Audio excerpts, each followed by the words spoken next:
Hello everyone, कैसे हैं आप सब।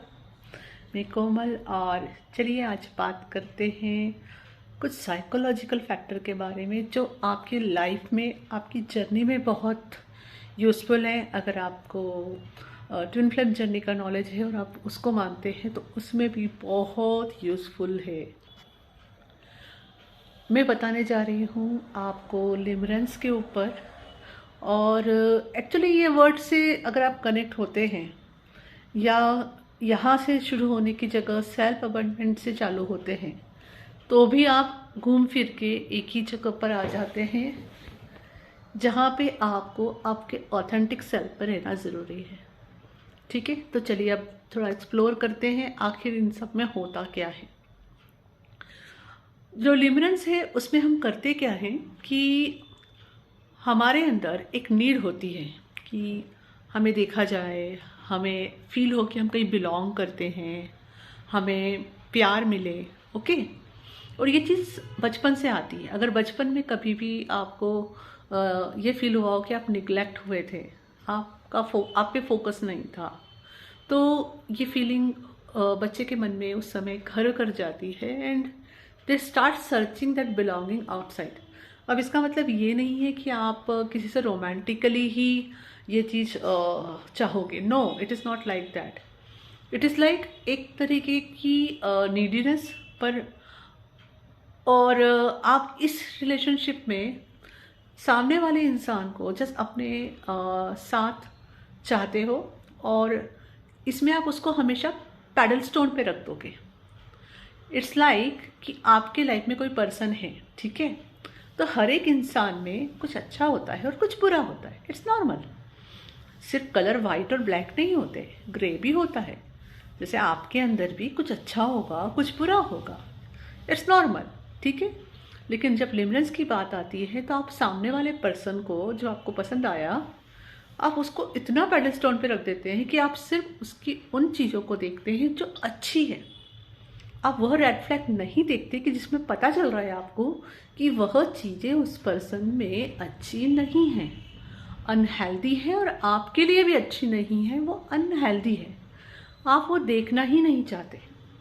आप क्या करते हैं, बस आपको उस पर्सन से कनेक्टेड फील करना है, तो आप वो सारी नेगेटिव फ्लैग्स को हटा देते हैं, रेड फ्लैग्स हटा देते हैं और उस पर्सन को सिर्फ एक आपके इमेजनरी नज़रिए से देखते हैं। इट इज़ लाइक ये सारा खेल आपके माइंड के अंदर चलता है, ठीक है।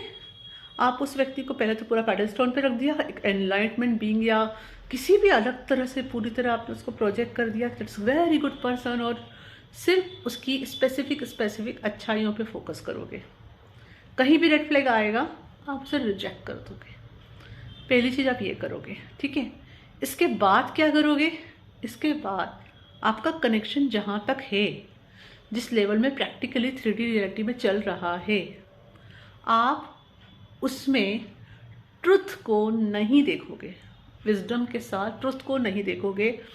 आप अपने ख्याली पुलाव बनाओगे, अपने माइंड में एक मूवी बनाओगे जिसके अंदर just to feel connected with that person, हो सकता है विजुअलाइजेशन करें, आप स्टोरीज कुकअप करें कि हाँ देयर इज़ अ पॉसिबिलिटी, नहीं ये पर्सन ऐसा बोल रहा है पर ये पर्सन का अर्थ ये नहीं है। आपको बातों से उस पर्सन के आपको पता चल रहा होगा कि आप दोनों एक दूसरे के लिए ठीक नहीं भी है, कॉम्पिटेबल नहीं भी है, तो भी आप उसके हर सेंटेंस में अलग मीनिंग निकालने का प्रयास करोगे, उसकी बॉडी लैंग्वेज में अलग मीनिंग निकालने का प्रयास करोगे, कुछ भी करके उसको अपनी फ्रेम में फिट करोगे कि हाँ यहाँ पे सब कुछ ठीक है और यहाँ पे हमारी ग्रोथ हो सकती है, हम साथ में आ सकते हैं। Again it is not like it's just romantic relationship, non romantic relationship में भी ये चीज़ रहती है, ठीक है। तो ये थोड़ा सा रिस्की फैक्टर भी हो जाता है। इस चक्कर में आप मैनिपुलेट भी हो सकते हो उस पर्सन से। ओके, तो थोड़ा केयरफुल रहना ज़रूरी है यहाँ पे, ठीक है। खासकर उसको अगर पता है आपकी फीलिंग्स के बारे में अच्छे से तो। ओके, ये चीज़ हो गई। अब इसके बाद आप क्या करते हो, इसके बाद अगर आपको इस चीज़ से बाहर निकलना है, क्योंकि ये बहुत साइकोलॉजिकली चल रहा है सब कुछ, ठीक है। एक साइकोलॉजिकल मूवी चल रही है आपकी, जिसका रियलिटी में कोई कनेक्शन नहीं है। इसको क्रॉस चेक कैसे किया जा सकता है? जस्ट देखिए प्रेजेंट मोमेंट में, अगर आपने उस पर्सन से हो सकता है 5 मिनट बात की है, ठीक है, उसके बाद आप उसको लेट गो कर पाए कि नहीं कि पूरा दिन आपकी बातें सिर्फ उसी के बारे में चल रही थी, आप उसी के बारे में सोच रहे थे, आप बस उसी के फ्रेम में फिट होने के लिए प्लानिंग कर रहे थे, या आप उसी का अटेंशन चाह रहे थे, उसी से वैलिडेशन चाह रहे थे। अगर ऐसा कर रहे हैं तो आप इस लूप में हैं, इससे आपको बाहर निकलने की ज़रूरत है। इसके अलावा एक और चीज़ है, सबसे इम्पॉर्टेंट चीज़ यहाँ पे ये हो जाती है, आप ये सब इतना लेवल पे चाहते हो कि अगर वो पर्सन आपको रिजेक्ट करता है तो आप अपने आप को टोटली अनवर्दी फील करते हो, और किसी भी तरह से आपको उस पर्सन का अटेंशन मिलता है तो आप अपने आप में वर्दी फील करते हो। ठीक है, इस लेवल तक वह ऑब्सेशन चला जाता है कि आपको लवेबल और वर्दी तभी फील होगा जब वो पर्सन अटेंशन दे रहा है। अगर वो नहीं दे रहा है तो आप अनलवेबल फील करोगे, अनवर्दी फील करोगे। ओके, और रियलिटी चेक में फिर से आप देख सकते हैं कि आपसे उसकी पर्सन की बातें किस लेवल तक हो रही है। That is a truth, 3D reality, that is a truth. Okay, बाकी आपकी जो भी एजम्पशन है वो लिटरली एजम्पशन है, उन्हें एक्सेप्ट कीजिए। ओके, ये एजम्पशन दोनों तरह के हो सकते हैं, नेगेटिव भी हो सकते हैं, पॉजिटिव भी हो सकते हैं। किसी भी इंसान से कभी भी आप बात कर रहे हो तो आपका माइंड 2 तरीके से चलने लग जाएगा, नेगेटिव और पॉजिटिव। ठीक है, तो वहाँ पे आप जब भी ऐसे एजम्पशन की दुनिया में जा रहे हो, एंटर कर रहे हो, तो अपने आप को पहले रोको और सच्चाई पे आओ कि वाकई में 3D रियलिटी क्या दिखा रही है। ओके, और अगर आप ट्विन फ्लेम जर्नी के अंदर है और आप इस तरह से उस पर्सन को अपना सब कुछ मान रहे हैं, तो सबसे पहले इससे बचने के लिए, इस टॉक्सिक साइकिल से बचने के लिए अपनी लव लिस्ट बनाएं, जिसे जेफ एंड शलिया हमेशा कहते हैं, जिससे आपको पता होगा आपको चाहिए क्या। ठीक है, you will be very clear about your life partner कि आपका पार्टनर होगा कैसा, क्योंकि आप दोनों की कोर चॉइसेस एक है, आप दूसरे के लिए कॉम्पिटेबल हो, आप एक दूसरे को कॉम्प्लीमेंट करोगे, तो आपकी लव लिस्ट उनकी लव लिस्ट से मैच खाना है। ओके, तो अपनी वैल्यूज़ लिखिए, आपकी वैल्यूज़ क्या है वो देखिए।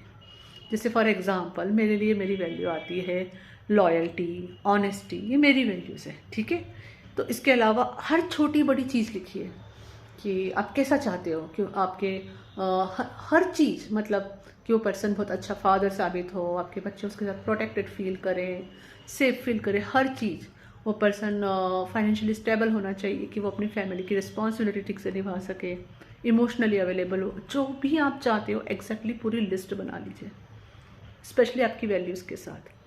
फिर आपको करना क्या है, उसके बाद वो चीज़ें अपने अंदर देखना है, जो आपने लिखा है वो आप अपने आप को दे पा रहे हो कि नहीं।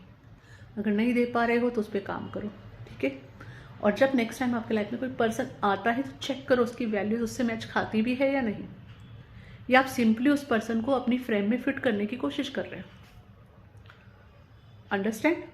हो सकता है कोई पर्सन सिर्फ आपके लाइफ में सिर्फ आपके फिजिकल अट्रैक्शन की वजह से आया हो, या इन्फेक्चुएशन की वजह से आया हो, और आप उसको उस फ्रेम में फिट करने की कोशिश करो। राइट, तो वो तो ठीक नहीं है ना। और ये भी हो सकता है वो पर्सन बहुत अच्छा है, बहुत सही है, पर वह आपके लिए नहीं बना है, उसकी अपनी वैल्यूज़ है, और उसकी वैल्यूज़ आपकी वैल्यू से मैच नहीं खाती है।